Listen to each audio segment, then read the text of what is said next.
خاک بر سر قرار نفهمی کپای اغلا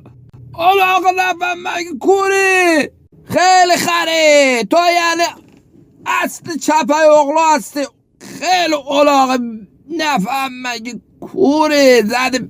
پیچ خوز منو در آوردی آقا یه تک بزن داخل گوشی راننده پولش بهت میدم بی تربیت داداش انگار آمبولانس نمیاد این نشیش زمیزم میاد دیگه این یارو مرد انگار نفس عمیق بکش شل کن بده بالا نگاه مستقیم رو به رو تکون نخوا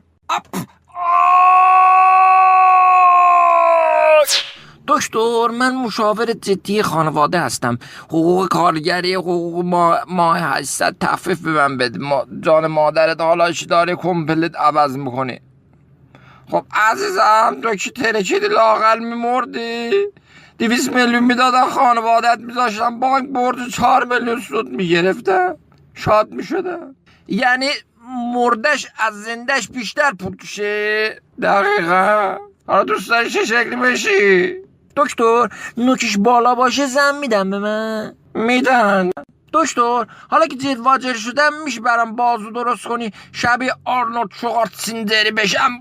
چقدر میشه قیمتش عزیزم ما اینجا گوشت اضافه نداریم بچسبونیم بهت که شبیه برد پیت بشم تی ببند جورج کلونی چیز خورده قبل تصادف علی دایی نکن با من اینجوری دیوید بکهام خدایا کمک بکن منو آمیتی باتان خراحتت کنم درد نکشی بروسلی میشه بروسلیم کنه درد داره آره انیشتن که دیگه میشه دکتر یا آمپول فرو کنم به دقیقه حرف نزنی تکون نخوا